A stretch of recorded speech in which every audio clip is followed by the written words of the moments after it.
I want to share with you an exciting conversation that I had today over a coffee. We had a chat about life and career and just going for something if you really, really want it. I met with Trevor Twamley. He is the co-founder of Sport Endorse, and he also previously worked with Setanta Sports. He also previously worked with an Irish newspaper as well. And I feel that these conversations really bring back how important mindset really is in your life and your career. So I'm going to bring you along to join us for our coffee chat today for Why I Ask, and talk about mindset throughout his career journey, his life, what the ambition was behind setting up Sport Endorse. So let's go have a chat with Trevor Twamley. Trevor, thanks very much for meeting with me today. How are you getting on? Good, Martha. Thanks Good. for having me on Why I Ask. Yes, yeah. So I'll ask you all of the mental fitness, mental performance questions about your career, your life. Kind of, you've done so much. You've worked with Setanta Sports. You've gone into Sport Newspapers Endorse. before that.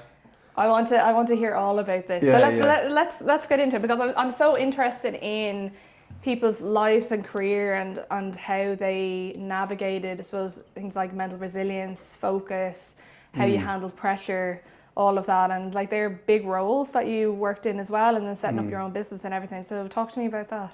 Yeah, I mean, look, when I came to Dublin in 1996, I walked into the Sunday Tribune and asked for a job.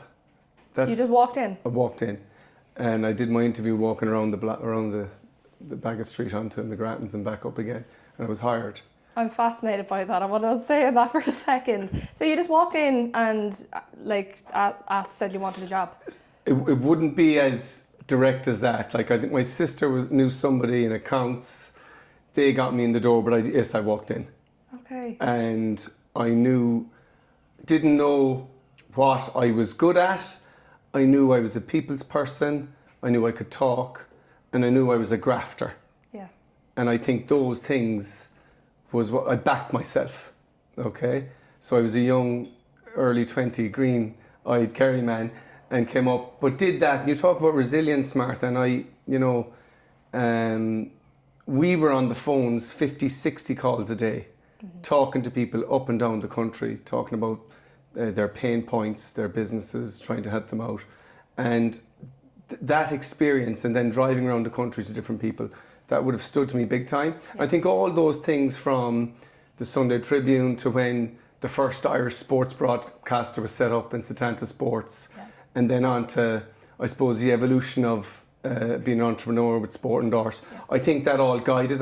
It's just one of those things. If you look at my trajectory, it was like 10 years papers, 15 years TV, and now coming on 10 years in sports management and marketing. So yeah, like that's where I started, was in newspapers, in the Sunday Tribune. I had great mentors in there.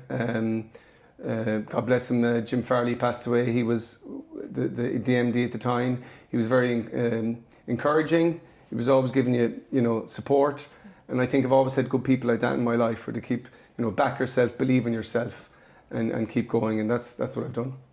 And what was your favourite thing about working with the Sunday Tribune? Yeah, I loved the deadlines. Yeah. I loved on a Thursday you had, now of course went to television and there was deadlines, it was every day, every hour, there was something on Wimbledon football or whatever. But so there was always constant deadlines in television because it was live TV. But I loved the Thursday night business section, the Friday news, loved the camaraderie. Yeah, I loved very that. Exciting. Like our offices were there above Tesco and Baggot Street. It's a gym now, and Toners was across the road. And all the culture on that street, on Baggot Street in the 90s and into the noughties, was quite good. So I suppose I liked the camaraderie, and I liked the hustle and bustle of it. Would you say you thrive under pressure? Thrive under pressure, yeah. I think, I'm very, I'm never rested. Like I'm always going. And I think, you're only as good as your last deal or your last sale. And even at 51, I still have that in me. And their last deal or last sale in sports management is that athlete who's happy with the deal and the brand who's happy with the deal. Yeah. And that's every day, all the time. And, we've taken our hybrid model now, because we do deals with athletes kind of on this, but then we have a platform with over 8,500 athletes and companies. We've taken our knowledge here to transfer it onto technology, and that's the way the world has gone. But certainly that work ethic, that camaraderie, I try and feed it into the company in Sport Endorse. We try and, we work hard, and we make sure that we enjoy what we do as well. We have KPIs every week. We follow them. We've a team. We've people in Denver, New York, Dubai, Spain, Barcelona. We've our team here on Fitzwilliam Street Upper. So we have to all meet up regularly, and all sing on the same hymn sheet, if you will. And talk to me about Sport Endorse and everything that's happened with that at the moment, because you recently launched over in Indiana. So yes. I'd love to hear a bit more about that. Well, we were in Indiana. It's our second time there. Last weekend, they've invited us to be over there, to be fair. The state of Indiana and Indiana Sports Corps. So we're in Indianapolis. I mean, Sport Endorse was thought of in a beer mat in toners. That's not a lie. We said, we thought that the world of athletes was underrepresented. And so talk to me about that. You had the beer mat on the table, and you just said you had an idea and you just wrote it out. Yeah, we said there has to be a way. There has to be millions of athletes. Excuse me. There has to be millions of athletes who are not represented, because it's always the top 1 or 2%, the Messis and these people who get everything. So we actually got an opportunity. A friend of mine said to me, Brian Rooney, there was a boxer in his office, in an accountancy office in town on Stephen's Green. Yeah. And I always remember grabbing his tie and said, "Get me in front of him, will you?" And we went on to Stephen's Green and met them, and roll on 3 months. I was selling this boxer's shorts, ended up selling the canvas in Madison Square Garden, and that was our first gig. Okay, it was our very first, opportunity was that one. To sell out Madison Square Garden on Paddy's Day. Yeah. Michael Buffer calling out all our sponsors' names, our commercials up on top of his TV screens, canvas, shorts, all the stuff. So actually, we did have a good start, and we thought, oh, this is great. It was tough, the first one. And then it got really hard. Nothing is always easy. But certainly after that event in Madison Square Garden, in the space of a month or 2 months, like 100 athletes were asking us for help, and it was to do with how do I get sponsors, how do I align with them, how do I build up my brand profile, all that kind of stuff. So we very much, if you consider, like I was monetizing sports properties in Setanta for years. It could have been from Cheltenham to Premier League, Champions League, all that kind of stuff. So really, as I took my knowledge from monetizing and sports properties on TV to athletes, I was able to. So we learned on the job. So we did that for a few years. Kept the show on the road. Best way to learn. I think it was. And then we thought, look, there has to be a technology format here. And again, we came up with options for that. We did an MVP of it, ran some money through it. I think it was 25,000 at the time. Then we spent money on the version 1 part of Sport Endorse. Now it's a version 2.0. And it's been an extraordinary journey, really, Martha. When I consider what we did, and it is tough, right? You still have to get things done, get the rent, pay the staff, pay the athletes. Imagine now coming up to Christmas, everyone wants their few quid. They might have done something a month ago or 6 weeks ago, and we got to chase that money too. Yeah. But the platform is going to make things so much seamless for everybody, because you can pay everyone through the platform, through Stripe. But Indianapolis was good. So they want us to set up there because there's a big thing. We built our platform when NIL. Before NIL was announced in America, and NIL is name, image and likeness for all the college students. You might have heard some stuff about back pay, and there was a court case where the back pay athletes, the NCAA did a while back. Now there's 530,000 student athletes in America that can earn endorsements. So this is a brand new to them. Yeah, it's going to be huge. It's going to be big, and our platform is ready to plug into that, because we do deals on labour, on image rights, on how you price athletes up, and our platform helps streamline that. And when you put up your profile as an athlete on the platform, you got to make sure it looks good, right? Yeah. You have to have proper image, have a proper bio, have your videos that you're talking to camera. Like your CV, essentially. Pretty much, yeah. A journalist asked me, he said, is it a bit like? I said, look, it may be a bit like Airbnb and LinkedIn, But the issue is you can pay directly into accounts. What's coming up is an agent's dashboard, languages. You know, when a brief leaves London and arrives in Paris, the athlete will read it in French. You can pay out in euro, sterling, dollar at the moment. There's loads on plenty. it. Yeah. So we're constantly updating the features. Yeah. And it's simple. It's a proper marketplace, two-sided marketplace. Athletes on one side, brands on the other. Brands join. It's a subscription business. Yeah. It's a very competitive price, and they pay their subscription, and they can post and look for athletes in any market in the world. Yeah. And that's how it works. They come in, they say, I want athletes in New York, I want athletes in London, I want athletes in Germany, and then they can post a job to that market. Yeah. And then all the athletes who are in that market, who this company wants to work with, gets a notification on their app, and they say, I'll have a bit of that. Brilliant. That sounds really good. And pay them when they do the job properly. Yeah. You talked about, going back a bit, but you talked about kind of when times got tough. So I suppose when you took on the very first athlete, and then there was a ripple effect of more athletes coming in, and that's when there was kind of more work and more things to focus on. How did you manage that time? I think it was just getting stuck in. I don't want to be too vague on it, but like we had to map out our days, like between going to meetings, doing the calls, getting the money in, getting the athletes in, because you needed both, right? Yeah.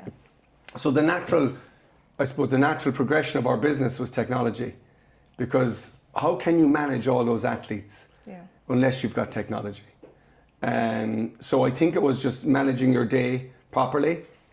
The stressful part of it was, that running to catch up, making sure you've enough in to pay the bills, all that kind of stuff.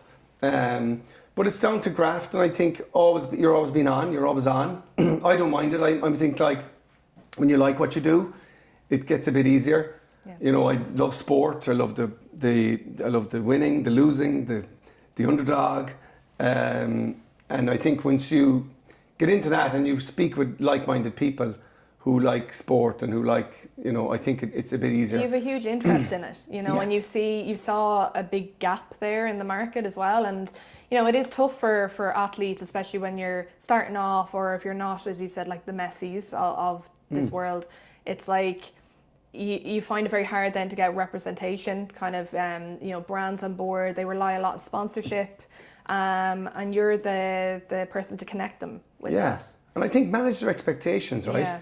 If someone comes to me who's just started running and said, I want a Puma deal, I'm like, it's not going to happen. But what you should do to get to that is do X, Y, and Z. Yeah. And you manage a path for them. But always give them confidence, right? You have to make, like I met a tennis player yesterday, 17, wants to play in Wimbledon under 18s next year, wants to get down to the top 100. Yeah. Like, you have to encourage that kid. Yeah. Yeah. And that encouragement will give him confidence. He'll play better when has confidence. Yeah. And then confidence, brands see that confidence. Yeah. And I think we have an old TV saying, and it's kind of one of those ones which is very simple: turn up in time and smile. Right? Yeah. So don't go to a shoot with a frown on, or you turn up and you're game on. You're game on the pitch. You should be game on in your commercial world. Yeah. And turn up and do your job and be likable to everybody. Yeah. Because that your journey as an athlete and your journey as a brand is lifelong. It's personal brand, essentially. So it's like how you show up as a person outside of work as well. That's all a big part of it. It is. It's like always be authentic. We've spoken about that before. It's like authenticity is huge. Just like with yourself, just always being yourself, and that builds a brand for you. Correct. The authentic thing is vital. Yeah. Because you've seen it with people in front of a car going, I love this car. But it doesn't show. But like if there's a match, if there's a brand match, if you're passionate about certain things, we've done deals with athletes who are into making honey, and we got their beehives sponsored. But if your passions are that, that's where you should follow, and don't, even books we say to athletes, what do you want to talk about? If there's certain things you don't want to talk about, what are you passionate about? And I think that passion will relay back to an audience, that will relay back to a brand who's trying to attract to that audience, that fan base.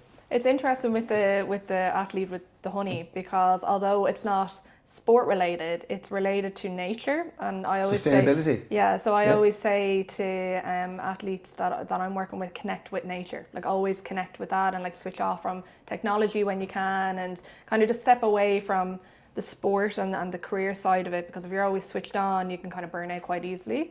So kind of taking a step back into nature. So it's interesting with the honey, and they have beehives and everything. It's kind of connecting with the nature side of it, or even culture and music, like sustainability. All that is very very important, that you stay grounded, right?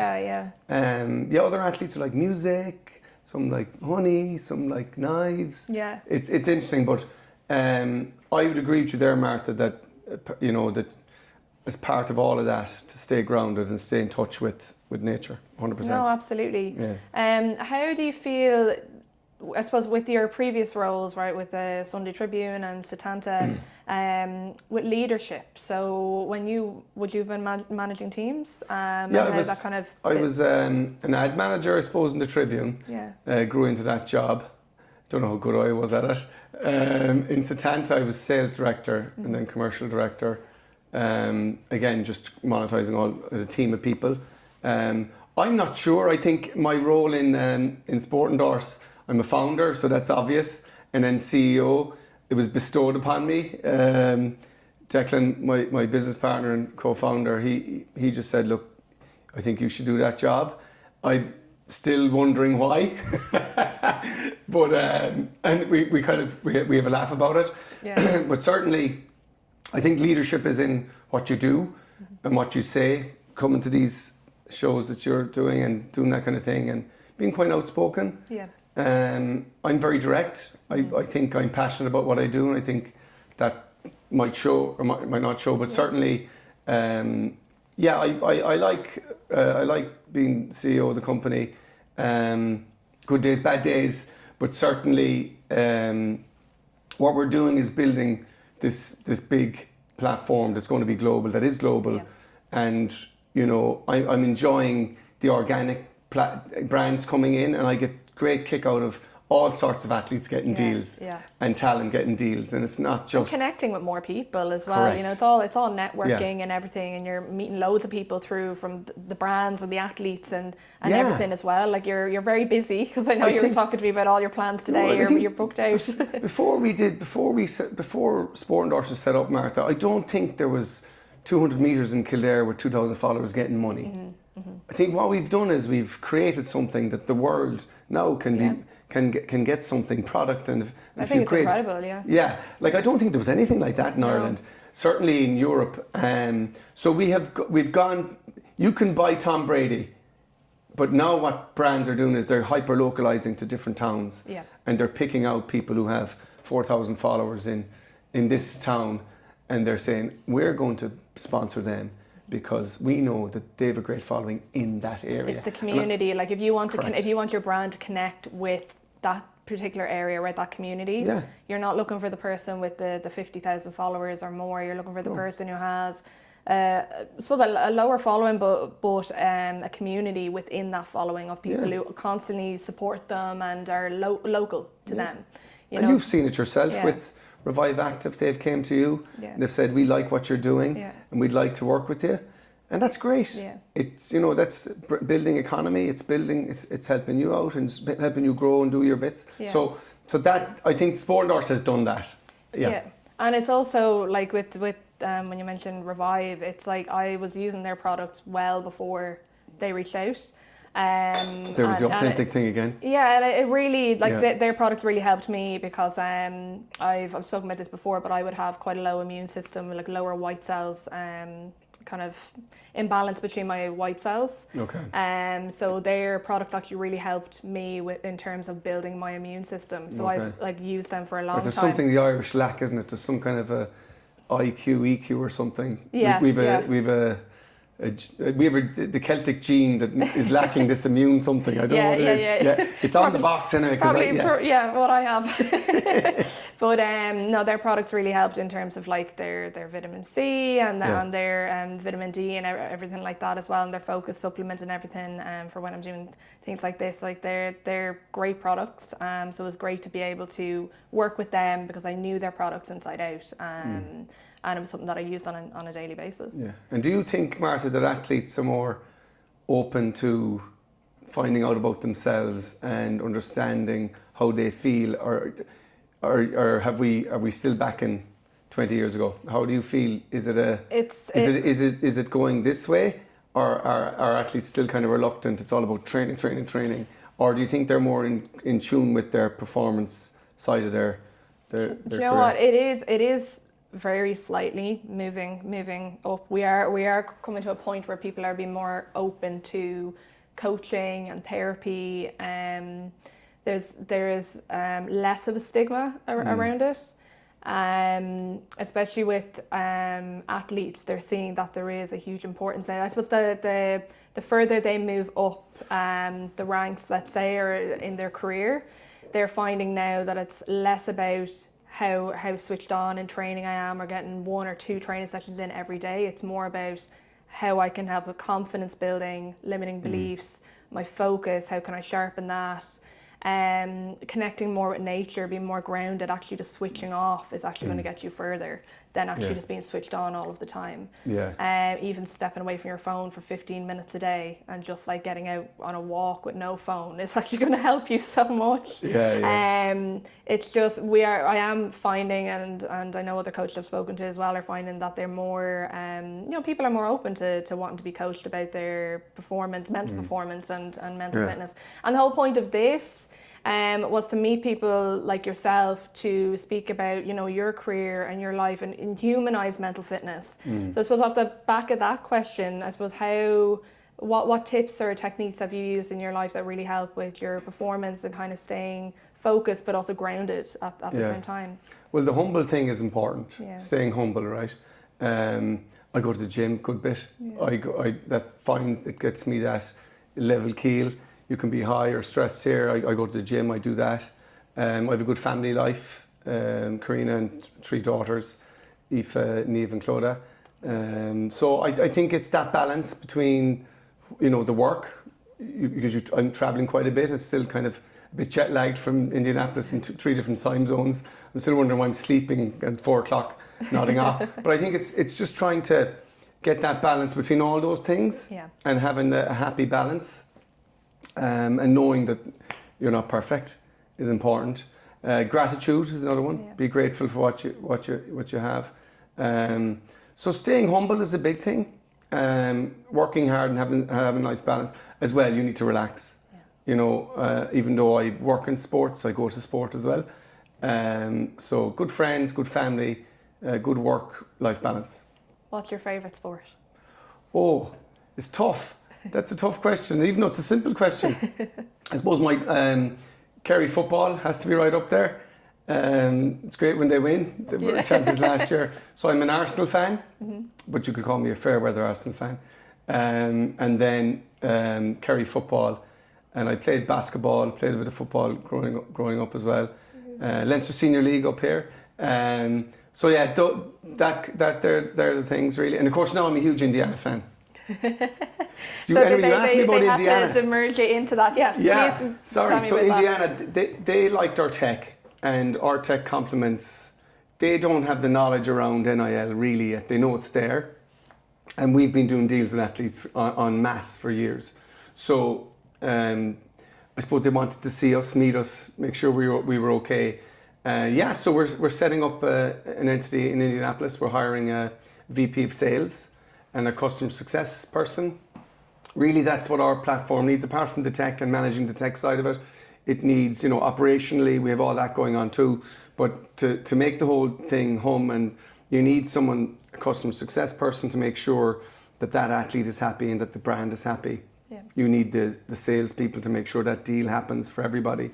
And what you'll find with us is that we get rid of the red tape pretty quickly. So are you interested or not is the first one. Yeah. And then it's just a matter of breaking it down to getting it the right price point for everybody. Will there be a good bit of travel over to... Next year now we'll be on the plane a good bit, so we'll be there every month probably in 2026. One of us, Declan or I, will be there January, February, March, all the way up. Yeah. How will you manage the time difference and kind of staying focused with all your everything they have going on here and then over there. Well, good people around you, I think, is important. So good, we've got a good marketing team. We've a good team in Dublin, so that's important. And then, I suppose it's about managing that time properly. Haven't really thought too far ahead. I do know that I'm going to need to be there, but the two people, the hires in America are very important.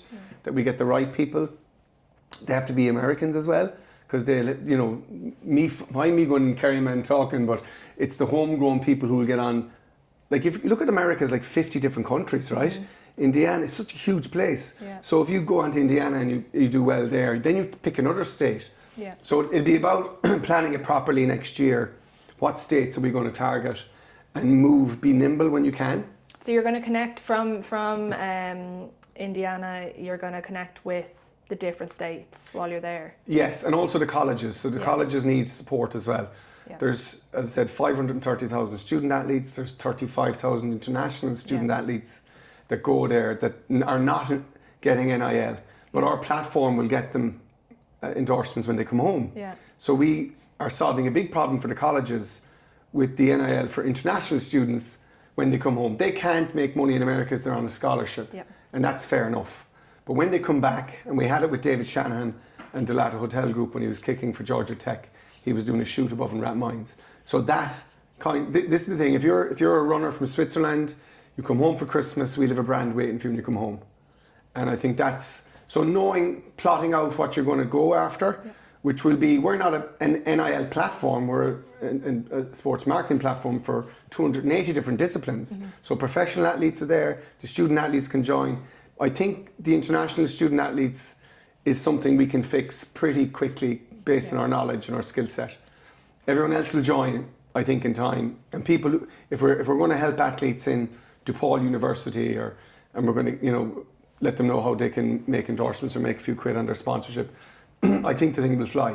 So regardless of their following, let's say, so any athletes who might be listening to this now, or even, I know you work with some coaches as well, like fitness coaches, you'd connect them kind of if any, I suppose, brand deals or anything might come up on the app. Regardless of following, they can still sign up to that and kind of like connect with you. We use the term elite to join and 16. Yeah. If you want to be the best, if you're the best at your field, if you're the best in performance, Martha, and you coach MMA and you coach performance at a high level, you're the best in your field. Elite then for a GA would be intercounty, elite for an Olympian trying to go to the Olympics, you're elite. Professional athlete, you're elite. You're professional, but you're still elite. So elite is the thing. So anyone's able to join. Doesn't matter if you have 1,000 followers or. Yes, we've got people with 6 million followers, right? But they're a different negotiation thing, right? So yeah, elite and just being the best you can be. You've got it. There's a brand for everybody. Yeah. It might start off with getting a set of headphones or whatever, and then it could grow into something long term. Absolutely, and we've had that. It's great. It's great to have that. Like, it's great that you don't need to feel like, oh well, I'm not there yet. It's like connect with Sport Endorse, connect with yourself and see what might be there for them. Come in, verify yourself, do all your process of putting up your passport, your ID, build a proper profile of yourself, because the brand is going to have a proper profile. Don't leave stuff short. Don't leave out the services bit. What will I do? Nothing. That doesn't work. Yeah. Brand ambassadors, social media, speaking, coaching, put in your charities, put all that there, put in your bio, your CV, and your videos at the bottom. Yeah. And put your best foot forward in terms of how you present yourself. Yeah. You spoke about confidence earlier when you were chatting to a young tennis player. I'd love to know how you go about instilling confidence into athletes that you speak to. Yeah, I mean, we'll use the kid yesterday. He's looking to support. What that kid needs now is money. He needs to sponsor. He's flying all over the world to get points, to get into the top 100, to get invited to Wimbledon or the US Open or the French Open. So he's hitting all day, every day, and he's got a great coach as well in John. So that's happening. So they're not, all they worry about is the racket and the sport. The commercial side of it shouldn't really be their bag, but it is their bag because they can't, the funds aren't there to support these young kids. So all I do is I put them in a room with other people, commercial people, and I'll sit and I'll put the two here. I had two guys here yesterday, and I had the coach here and I had him here. And I involved him in the conversation. Now that's a 17-year-old kid who's talking to business people in a 45-minute chat. Yeah. And then when they leave, I just say to him, you know, when you go into an airport and you see someone, you'll be able to go up and say, my name is Zach, and I play for Ireland. And I want to, will you support me in my journey going to Wimbledon? And I also told him that the reason I'm doing this meeting is so that you'll get confidence for the next person you meet. And you can tell them yourself, this is exactly what you're doing. You can say to this business person, these are the points I need to get to play to Wimbledon. I want to be the first person, Irish guy, to play in Wimbledon. It's the like first exposure therapy. Do you know when they talk about that, where it's like if you fear kind of talking in front of a camera or public speaking, essentially, the more times you do it, correct, the more you're going to get used to it. It's also muscle memory as well when you're kind of saying who you are, what you do, and you're building that confidence then behind that every time, because it's in your mind. Well, you have the technical part of it. Mine are life skills, right? No, but it matches up because everyone is doing it, but they don't have to have a psychology degree, let's say, to correct. to do it. No, I'm not being So I think what I try and do with that kid is give him a bit of a boost. And say I'm going to support him. And there's not much more than that. I'm not skilled like performance like you, but I think what I try and do is encourage them to make sure they keep chasing their dream. And I think we have to do that with our kids. Can you imagine someone playing in Wimbledon? Imagine it's an Irish person, what that would do for tennis in Ireland. So, you know, it's perceived niche sport in this country, apart from the top gas, soccer, rugby and horse racing, right? So it's perceived it's down here, but I mean, it's one of the biggest sports in the world. So it's about giving them belief, I think. And it's really important to do that, and it's great that you are doing that, because you're giving him also the the connections as well. You're helping him network and kind of speak about what he does with business people. You know, and that's at his age, like that's massively going to build his confidence for him. And he knows his stuff. He knows his onions, right? He knows what he's talking about. It's about just saying it. And talking it out. This is where I need to go. And I think we should back our young athletes. I really do. And support them as best we can. So really, that's case in point. I suppose being there for them, Martha, is a big thing. You know, if you don't get picked or you get dropped, or you know that you're there in the good days and the bad days. You know, and that's important. And showing up, you just have to show up no matter what. Put your best foot forward, I think. When you were saying about when you walked into the Sunday Tribune and kind of put yourself out there, right? For anyone who has a fear right now of putting themselves out there, feeling like, oh, I haven't done enough yet to be able to do that, what would you say to them? I just say back yourself. You know, back yourself. Write out what you in a bit of paper, what you want to do or what you think you're good at. Forget the other side, the bad bits. I'd say back yourself and go for it. And some people would not be good at speaking. That's okay. But if there's something you want to do, go for it. I'd say, or find a path to get to that. Don't just shy away from it and sit on your couch. If you want to do something, go for it. I mean, I don't have any degrees or anything like that. I've been in workforce since I'm a young kid after leaving cert. So I suppose I'm a good example of working hard. Would be a good way of going to that, and meeting people and talking to people. And in my case, it was those calls that built the resilience and built graft. So I think if you can work hard, I think you can do anything, right? I don't think. No, absolutely. It's like absolutely backing yourself, believing in yourself, believing in the fact that what you have. When you have this drive to want to go after something, to want to spend your life doing something, you're not gonna you'll have the motivation there, but the action is gonna be huge. And then also, it's a part of your why. You know, if it's related to your why and why you want to be doing this, rather than just doing it because I know I spoke about this before on a previous previous coffee chat, but. Not just doing it because your friend or someone in your family is doing, I want to do what they're doing. It's doing it because you really want to. You know, you want it to be part of your career, you know, a part of your life. All my life, people have been saying to me, you can't do it, you're not able to do it. And that's what drives me on. That's the motivation for you. It's like, well, so I'm going to someone prove you says, wrong. no, it's not going to happen. No way. That platform won't work. You're nearly looking for people to say that to you, to be like... It drives me. It drives us on. We love it. We go, yes! Yeah. Because that's the way we're built. So, and there's always going to be naysayers, right? Yeah. Even the person on the street or whatever, forget about it. You just keep going. And we use that as fuel, actually, for the next thing. What if the platform can do this? What if we can connect that? We're the only multi-market platform, actually, and we only discovered that recently. Yeah. So brands in Ireland are coming on saying to us, can I have High Rocks people in Germany?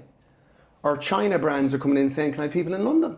Yeah. Or Boston brands. So we didn't dream that up. We knew that there was a market for it, and we went for it, and we did it. And people said, oh, that won't work. Sure, how can that work? How do you know? Because you make the due diligence process good for both people. You don't just let anybody on. And you make sure they verify themselves, and that ticks that box.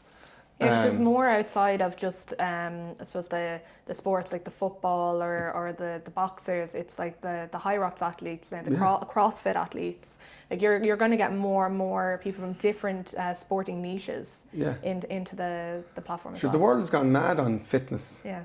And which is great. You know, it's great to see CrossFit, there's High Rocks, there'll be something else now soon. I think there's another one coming out. But so it is great, actually. The fact that these nutrition brands and they're supporting and they're flooding the market is because of the demand, right? Yeah. There's more and more people staying fit and staying active, which is great.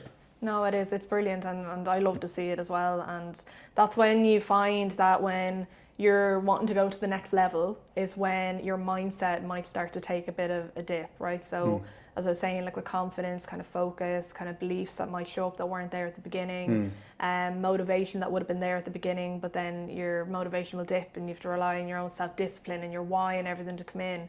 I'm seeing more and more people wanting to reach out to coaches, you know, to work on their mindset alongside their fitness, and they have their nutrition and their fitness with their coach, and then they have their mindset with their mental performance coach. Very important to have your team. Yeah, exactly. Yeah. And performance is in that. Absolutely, and it's just to even just to be able to talk to someone, because you know, like an athlete is a human as well. So like I want to humanize mental fitness, and you know, that's great. So that it's more. It's not just like, oh God, I have to go and speak to a coach or you know something like that. Be fearful of it, yeah. Like there would be still a bit of that, and the idea is to humanize it and to remove that fear, because everyone needs to talk to somebody and open up, especially when you're moving to another level in your sport, in your business and things like that. Like there will be times where there might be a bit of hardship, difficulties in personal life and your career, and you know it's good to have your team around you to talk to as well. Yeah, 100%. I would tell athletes to have all those things. Have your performance, even if it's 10 minutes with a friend, but hire someone good as well. And as you said, if it goes to next, if you're changing a discipline from long jump to high jump, you should probably talk to someone about that. Or changing from boxing to MMA or football to whatever else.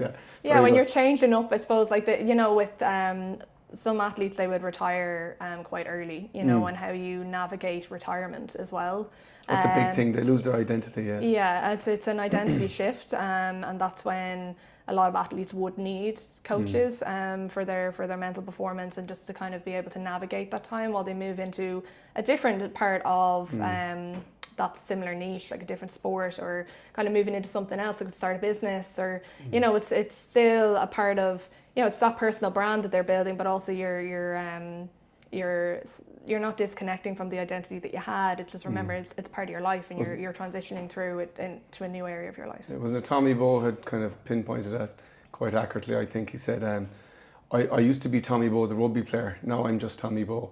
Yeah. So it's starting again, right? Yeah. It's your mid-30s and you're starting a new life. Now he's done a really good job of it. He's on television. He's got a show. He's got his clothing line, all that kind of stuff. I suppose it's about managing your life that way. Yeah, absolutely. But there's professionals out there to help you with that. Yeah. And you can have more than just one interest. You know, you can have multiple interests. Like I say to people all the time, it's like you can have your sport, and then you could be into art or into music, or you know, anything like that. You were saying with honey, for example. You can have other interests that are not just the sport. So if you feel like when you do leave that sport or retire and you go into something else, it's still a part of your life, but you're just you're going after other areas of your life that you had an interest in. Yeah, I don't think we understand it enough at the moment. Like I still think, you're an athlete, you train, you get injured, you're that psychologist stuff, and then you retire, and then all of a sudden you're there going,